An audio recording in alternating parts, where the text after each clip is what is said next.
There is a sentence that feels uncomfortable the moment you hear it. Don't help them, even if they are still family. At first it sounds harsh, cold, even wrong, because we are raised to believe that family comes first no matter what, that we must sacrifice endlessly, that we must always give, always show up, always endure. But what happens when helping them is slowly destroying you? What happens when loyalty turns into self-betrayal? What happens when your kindness becomes the very thing that keeps you trapped? This is where Stoicism steps in, not to make you heartless, but to make you wise. Stoicism does not teach you to abandon people. It teaches you to stop abandoning yourself. It teaches you to see clearly, to act with reason, and to protect your inner peace above everything else. In this video, we are going to break down this powerful idea and understand what it truly means through the lens of Stoic philosophy. Not emotionally, not impulsively, but with clarity, discipline, and strength. Understanding the true meaning of helping someone is not always what it seems. Sometimes what we call help is actually enabling. Sometimes what we call support is actually fear of conflict. Sometimes what we call love is actually attachment and guilt. Stoicism teaches us to question our actions deeply. Why are you helping them? Is it because it is truly the right thing to do? Or because you are afraid of being seen as a bad person? Is it because they genuinely need support? Or because they have conditioned you to feel responsible for their problems? True help empowers others to stand on their own, but false help keeps them dependent on you. When you constantly fix their mistakes, solve their problems, and carry their burdens, you are not helping them grow. You are keeping them stuck, and at the same time, you are draining yourself. Real wisdom comes from understanding that not every problem is yours to solve, and not every person is your responsibility. The Stoic view on responsibility. Stoicism is built on a simple but powerful idea.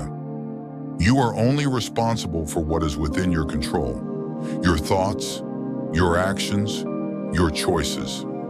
Not other people's behavior, not their decisions, not their consequences. When you take responsibility for things outside your control, you create unnecessary suffering. If a family member continues to make poor decisions, it is not your job to rescue them every time. If someone refuses to change, it is not your duty to force them to grow. You can offer guidance, you can offer truth, but you cannot live their life for them. Stoics like Epictetus taught that peace comes from accepting what you cannot control and focusing on what you can. When you try to control others by constantly helping them, you lose your own balance. And when you lose yourself in trying to fix others, you end up damaging your own life. When help becomes self-destruction, there is a point where helping stops being noble and starts becoming harmful. This happens when your energy, your time, and your mental health are constantly sacrificed for someone who refuses to change. It happens when you feel exhausted, resentful, and drained, yet you continue because you believe you have no choice. It happens when you prioritize their comfort over your own well-being again and again. Stoicism teaches that your inner peace is your highest responsibility. If helping someone is destroying your peace, then it is no longer a virtue, it is self-neglect. You cannot pour from an empty cup. You cannot build a strong life while constantly carrying someone else's weight. Strength is not found in endless sacrifice. It is found in knowing when to step back. The difference between compassion and weakness. Many people confuse compassion with weakness. They believe that being kind means always saying yes, always giving, always being available. But true compassion is rooted in wisdom, not in blind sacrifice. Stoicism teaches that compassion does not mean allowing others to harm you. It does not mean tolerating disrespect, manipulation, or irresponsibility.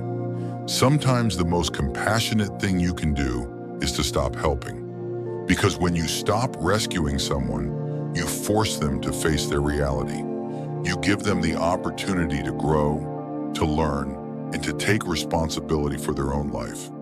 Weakness says, I cannot say no. Strength says, I will not destroy myself to please others. True compassion respects both others and yourself. The power of boundaries. Boundaries are not walls to shut people out. They are lines that protect your peace. Stoicism emphasizes the importance of living according to reason, not emotion. When you set boundaries, you are not being selfish. You are being rational. You are deciding what you will and will not accept in your life. Without boundaries, people will take as much as you allow. They will rely on you endlessly, not because they need to, but because you have taught them that they can. When you finally say no, it may feel uncomfortable. They may react with anger, guilt, or manipulation, but their reaction does not determine your responsibility. Your responsibility is to protect your mental and emotional well-being. Boundaries are a form of self-respect, and self-respect is the foundation of a strong life. Dealing with guilt and family pressure. One of the hardest parts of stepping back is the guilt, especially when it comes to family. You may feel like you are betraying them, like you are being ungrateful, like you are doing something wrong. But Stoicism teaches us to examine our thoughts. Is this guilt based on truth, or is it based on conditioning? Just because someone is family does not mean they have the right to drain your energy or control your life. Love does not require self-destruction. Respect does not require endless sacrifice. You can care about someone without carrying their burdens. You can love them without losing yourself. The guilt you feel is often the result of breaking old patterns, not the result of doing something wrong. Choosing strength over comfort. It is easier to continue helping than to step back. It is easier to avoid conflict than to face it. It is easier to stay in familiar patterns than to create new ones. But Stoicism is not about comfort. It is about strength. It is about doing what is right, not what is easy. When you choose to stop enabling, you may feel uncomfortable at first, but over time, you will feel something greater: freedom. Freedom from constant stress, freedom from emotional exhaustion, freedom from losing yourself in other people's problems. Strength is built in moments like this, when you choose reason over emotion, when you choose self-respect over guilt, and when you choose growth over comfort. Don't help them, even if they are still family, is not a message of cruelty. It is a message of clarity. It is about understanding that helping is not always loving, and that sometimes the most loving thing you can do is to step back. Stoicism teaches us to protect our peace, to act with wisdom, and to take responsibility for our own lives, not for the lives of others. You are not here to fix everyone. You are not here to carry every burden.